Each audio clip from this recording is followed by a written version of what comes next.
Muy buenas tardes, mi nombre es Kevin Stalin Caiza Villagómez. Estudio en el noveno semestre de la carrera de Derecho, Facultad de Jurisprudencia, en la Universidad Regional Autónoma de los Andes, UNIANDES. En el presente video les hablaré sobre un caso sometido a la Corte Interamericana de Derechos Humanos. Este es el caso Mina Cuero versus el Ecuador. Los hechos son los siguientes. El 11 de septiembre del año 2000, mientras el señor Víctor Henry Mina Cuero prestaba sus servicios como policía en el Comando Provincial de Loja, fue informado por uno de sus superiores el grave estado de salud en el que se encontraba su hija de 3 meses de edad. En virtud de lo señalado, se trasladó de inmediato, sin previa autorización de sus superiores, a la ciudad de Quinde, para de esa forma asistirla. Lugar donde recibió varios insultos por parte de su exconviviente y madre de su hija. Indicó que la tía de su ex conviviente realizó una denuncia ante la policía en la cual argumentaba las había agredido y que había hecho varios disparos al aire para amedrentarlas. En respuesta a esto, el 15 de septiembre del 2000, varios miembros de la policía acudieron al domicilio para levantar un parte policial.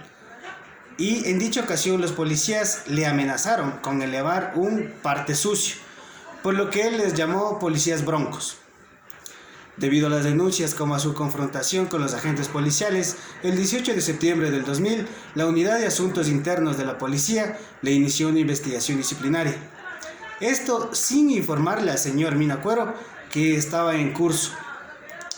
En el marco de la investigación, la Policía Judicial le tomó una declaración sin la asistencia de un abogado, y que en el marco de la misma tampoco se le notificó formalmente que estaba un proceso en su contra. El 24 de octubre del 2000, mientras estaba en servicio en la ciudad de Loja, en la frontera con Perú, uno de sus superiores le comunica verbalmente que debía comparecer a una audiencia ante el Tribunal de Disciplina en la ciudad de Esmeraldas.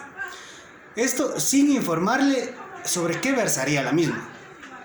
Para comparecer a dicha audiencia tuvo que realizar un viaje de 18 horas a Esmeraldas, y que por lo improvisado de la notificación, ya que fue verbal esta, tuvo que buscar un abogado al llegar a la ciudad, en la cual fue hasta llegar a la comisaría de la policía donde se iba a desarrollar la audiencia, que fue informado de los hechos de los que se le acusaba. Debido al desconocimiento del caso, su abogado contó con muy pocos minutos para revisar el expediente y preparar así la defensa.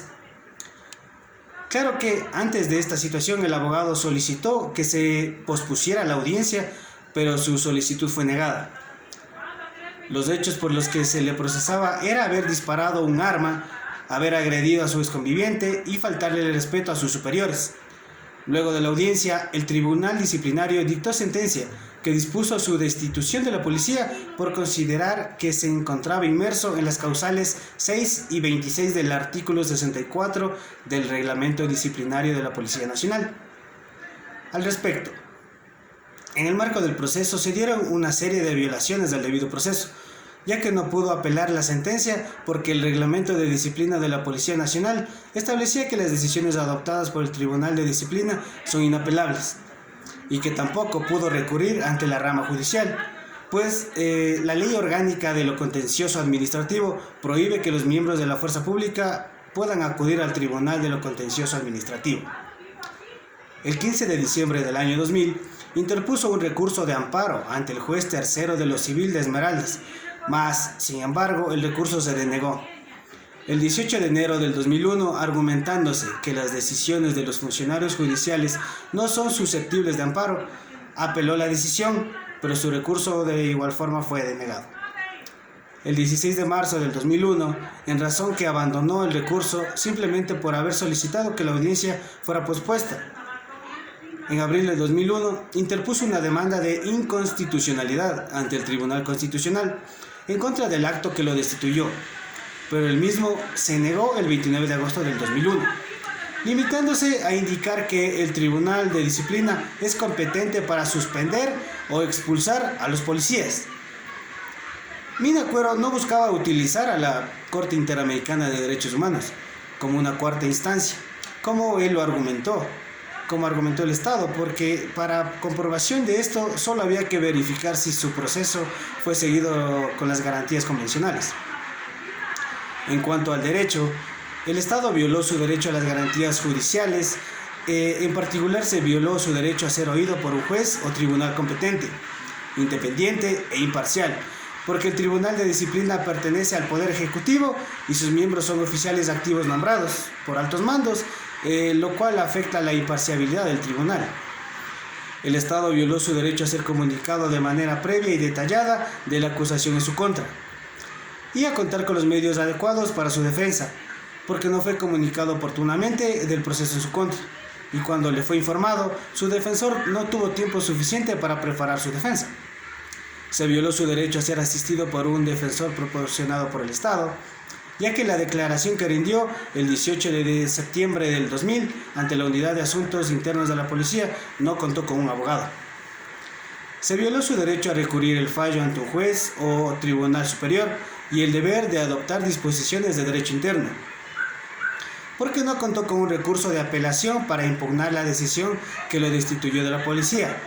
Se violó su derecho a la protección judicial porque no contó con un recurso sencillo, rápido y eficaz para de esa forma revisar si hubo una violación al debido proceso en el procedimiento que culminó con su destitución.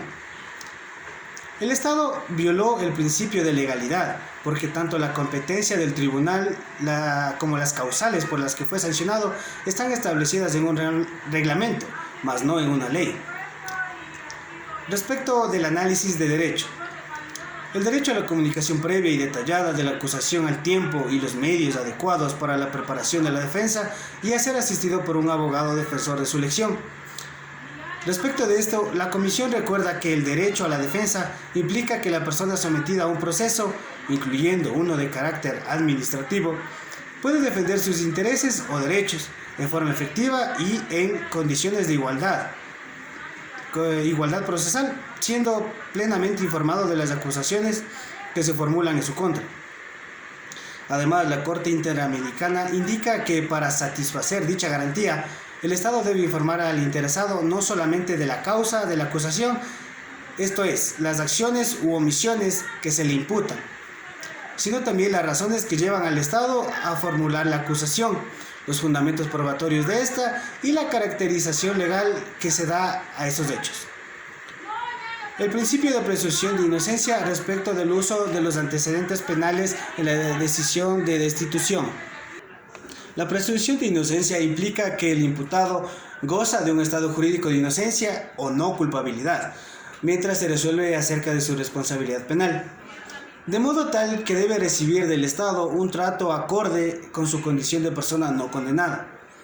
La Corte ha sostenido que ello implica que la persona acusada no debe demostrar que no ha cometido el delito que se le atribuye, ya que el onus probandi o la carga de la prueba corresponde a quien acusa. De esta forma, la Corte Interamericana de Derechos Humanos ha resaltado que la demostración fehaciente de la culpabilidad constituye un requisito indispensable para la sanción penal, de modo que la carga de la prueba recae en la parte acusadora y no en la parte acusada. El principio de legalidad y el derecho a contar con una motivación suficiente. El principio de legalidad, reconocido en el artículo 9 de la Convención, preside la actuación de los órganos del Estado cuando deriva del ejercicio de su poder punitivo. Dicho principio es aplicable a los procesos disciplinarios que son una expresión del poder punitivo del Estado, es decir, el poder que tiene el Estado para sancionar. En particular, la ley debe precisar de manera detallada las infracciones que pueden dar lugar a la imposición de medidas disciplinarias, incluida la gravedad de la infracción y el tipo de medida disciplinaria que se aplicará en el caso que se trate. Respecto al derecho de recurrir el fallo y el derecho a la protección judicial, hace parte del debido proceso legal de un procedimiento sancionatorio disciplinario y es además una garantía primordial cuya finalidad es evitar que se consolide una situación de injusticia. En cuanto al alcance del derecho a recurrir, tanto la Corte Interamericana de Derechos Humanos como la Corte han indicado que este implica un examen por un juez o tribunal distinto y de superior jerarquía, tanto de aspectos de hecho como de derecho de la decisión recurrida.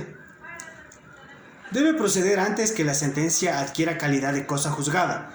Debe ser resuelta en un plazo razonable y debe ser oportuna y eficaz. Es decir, debe dar resultado o respuesta al fin para el cual fue concebido. La Corte Interamericana de Derechos Humanos menciona además que el Estado está en obligación general de proveer recursos judiciales efectivos a las personas que aleguen ser víctimas de violaciones de derechos humanos. Esto como se estipula en su artículo 25. Como conclusión, la comisión concluye que el Estado ecuatoriano es responsable por la violación de los derechos a las garantías judiciales, principio de legalidad y protección judicial, establecidos en los artículos 8, inciso 1, 8, inciso 2, literales B, C, D y H, artículos 9 y 25, inciso 1 de la Convención Americana en relación con las obligaciones establecidas en los artículos 1 y 2 del mismo instrumento. En perjuicio del señor Víctor Henry Mina Cuero, la Comisión Interamericana de Derechos Humanos recomienda al Estado ecuatoriano reincorporar a Víctor Henry Mina Cuero en caso de este ser su deseo, en un cargo similar al que desempeñaba en la policía, con la misma remuneración, beneficios sociales y rango equiparable al que hubiera correspondido a día de hoy, si no se lo hubiera destituido.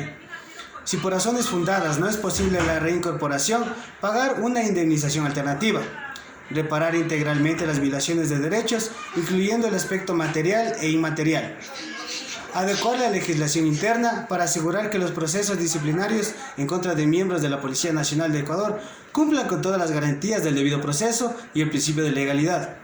Es decir, tomar medidas para que los procesos garanticen el derecho a la comunicación previa y detallada de la acusación, el derecho a la defensa con tiempo suficiente, el principio de presunción de inocencia y el derecho a recurrir el fallo. Asimismo, asegurarse que las causales disciplinarias aplicadas y sus respectivas agravantes cumplan con el principio de legalidad, aprobado por la Comisión Interamericana de Derechos Humanos, esto en la ciudad de Santo Domingo, República Dominicana. Hasta aquí ha sido mi video, espero les haya podido informar. Muchas gracias.